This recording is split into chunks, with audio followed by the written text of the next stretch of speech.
आशा है आप सभी सुरक्षित होंगे, घर पर होंगे और लॉकडाउन के नियमों का पालन कर रहे होंगे। बच्चों, आज हम पढ़ेंगे संश्लेषित रेशे। पिछली कक्षाओं में आप आदि मानव के बारे में पढ़ चुके हैं और आपको ये पता है कि आदि मानव अपने शरीर को ढकने के लिए वृक्षों के छाल, पेड़ों के पत्ते या जानवरों की खाल का उपयोग करते थे। परंतु सभ्यता के विकास के साथ साथ धीरे धीरे वस्त्र का निर्माण हुआ और हम अलग अलग ऋतुओं में अलग अलग प्रकार के वस्त्र का उपयोग करते हैं। बनते कैसे हैं इसे जानने के लिए यदि हम कोई कपड़ा लें और इसका कोई ढीला धागा बाहर निकाल लें, खींचे, तो पता चलता है कि धागों के दो सेट को व्यवस्थित करने से वस्त्र का निर्माण होता है। इस प्रकार हम देखते हैं कि वस्त्र बनता है धागा से और धागा बनता है तंतु से। ठीक है, तो तंतु क्या है? तंतु ही कहलाता है रेशे। जैसे ये कपास का रेशा है, ये नारियल का रेशा है, ये नायलॉन की रस्सी है। तो हमारे आसपास बहुत अलग अलग प्रकार के तंतु या रेशे पाए जाते हैं। तो इस तरह हम कह सकते हैं कि प्राकृतिक या कृत्रिम पदार्थों से बने पतले तंतु को रेशे कहते हैं। अब इन रेशों को हम दो भाग में बांट सकते हैं, प्राकृतिक रेशे और कृत्रिम रेशे। प्राकृतिक रेशे जैसा कि नाम में ही स्पष्ट है, अर्थात ये प्रकृति की देन है।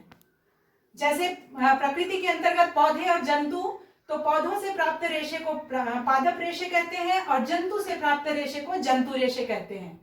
पादप रेशे अर्थात जो रेशे पेड़ पौधों से प्राप्त होते हैं, इसके अंतर्गत कपास, जूट और नारियल, ये अलग अलग पौधे हैं जिनसे अलग अलग प्रकार के तंतु प्राप्त होते हैं। उसी प्रकार जंतु रेशे में रेशम का कीट से रेशम मिलता है। ऊन अलग अलग जंतुओं से, जैसे भेड़, याक, ऊंट आदि जंतुओं से प्राप्त होता है।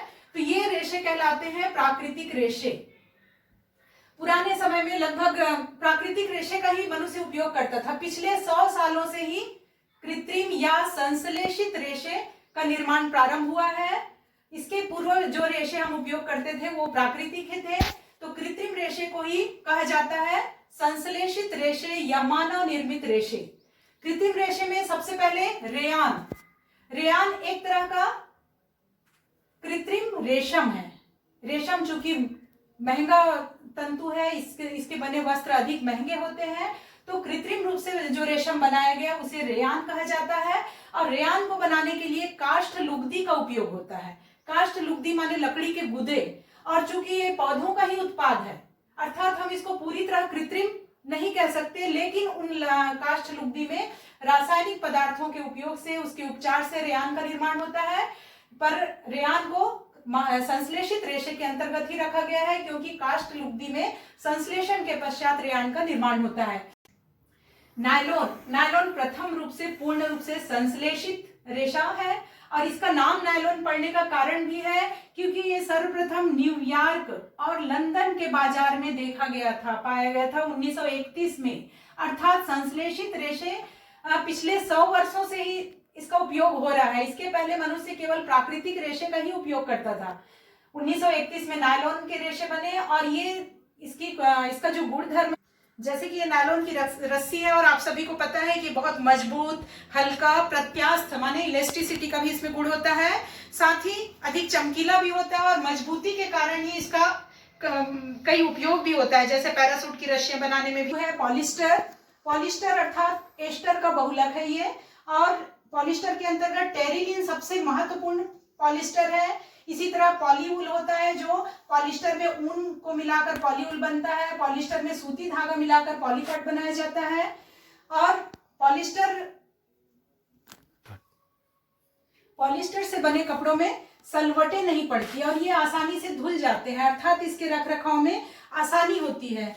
इसी प्रकार अगला मानव निर्मित या संश्लेषित रेशा है एक्रिलिक।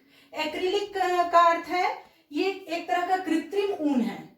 प्राकृतिक ऊन तो जंतुओं से मिलता है, लेकिन कृत्रिम ऊन को कहा जाता है एक्रिलिक और ये संश्लेषित रेशा है। तो इस प्रकार हम देख रहे हैं कि हमारे आसपास जो रेशे हैं उनको प्राकृतिक और कृत्रिम दो अलग अलग प्रकार में बांट सकते हैं। तो बच्चों, आप लोगों के लिए ये होमवर्क है कि आप अपने आसपास पाए जाने वाले अलग अलग प्रकार के रेशे, जैसे अपने घरों में देखकर जो विविध वस्तुओं को देखिए और वो किस प्रकार के रेशे से बना है, उसके लिए ये चार्ट आपको तैयार करके रखना है। वस्तु का नाम लिखिए। जैसे मैं यहाँ पे, ये है बोरा का टुकड़ा है तो यहाँ लिख दिए बोरा, और ये किससे बना है? जूट से बना है। इसी प्रकार आपको